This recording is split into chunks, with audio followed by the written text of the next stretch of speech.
You'll look at folks throughout the world, even Aboriginal folks in the United States, where more focus is being done on what colonialism has done. We've looked at Japanese internment. We've looked at Australian Aboriginal folks. We've looked at multi-generational impact of trauma on people who have had tragedies like the tsunami victims. We'll look at everybody. But when it comes to looking at Africans, there's a visceral response. Oh, come on, let's not. Why are you? And it's a curious thing as a social scientist to me that you get so much pushback when you talk about Africa. That's Dr. Joy DeGruy, who coined the term post-traumatic slave syndrome, or P.T.S.S.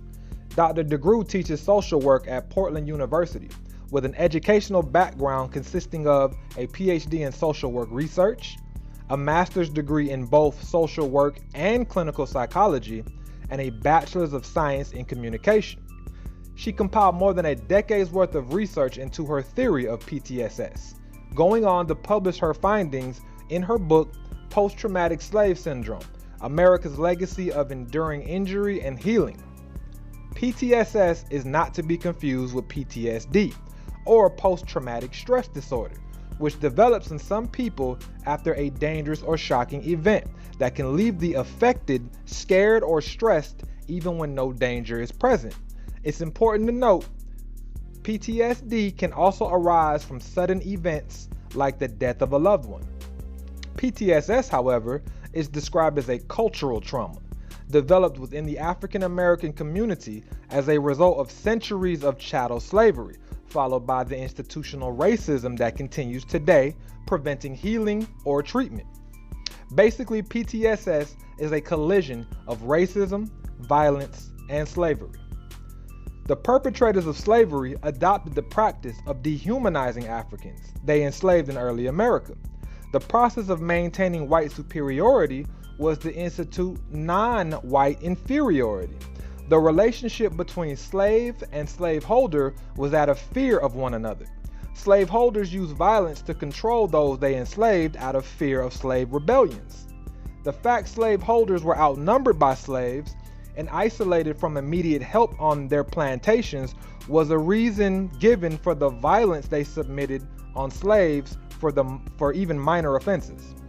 And of course, this was a way of life for centuries. Now let's explore the concept of intergenerational trauma, defined as a trauma passed down from generation to generation. It's easy to simply explain it as traumatized parents' child rearing, or a parent's trauma influencing their parenting, which in turn causes a child to exhibit symptoms of an event they never experienced. Now, current research has shown that stress can be chemically imprinted on DNA without altering the DNA strand. This is also known as epigenetics. Intergenerational trauma doesn't just deal in the transfer between parent and child. The concept also acknowledges that groups can transfer trauma to each other as well as second and third generations. But you can't treat a trauma without first knowing the symptoms, as unresolved grief can manifest itself into depression, suicidal thoughts and actions, self-destructive behavior, anxiety, low self-esteem, and even substance abuse, and that's just to name a few. Specifically with P.T.S.S., Dr. DeGruy acknowledges the black community can suffer from symptoms of worthlessness or helplessness, stemming from the protection by law of the very traumas that have gone untreated. For example, slavery, Jim Crow laws, which protected the segregation of African Americans, and currently with unwarranted mass incarcerations.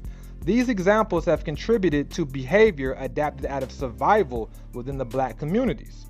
Dr. DeGruy admits that P.T.S.S. cannot be treated with a prescription from a doctor, but requires extreme social changes to people and institutions that continue to perpetuate injustice and inequality toward descendants of slaves. But Dr. DeGruy's theory has not gone without its share of critics. Some argue the idea of P.T.S.S. is racist, and confirming African Americans have a problem and essentially have accepted unconsciously the idea of black inferiority is racist.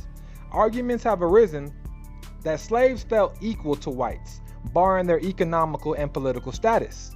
free blacks contradict PTSS with the emergence into society through politics, entrepreneurship, and community building that was not damaged through self-destructive behaviors, but from laws such as Jim Crow.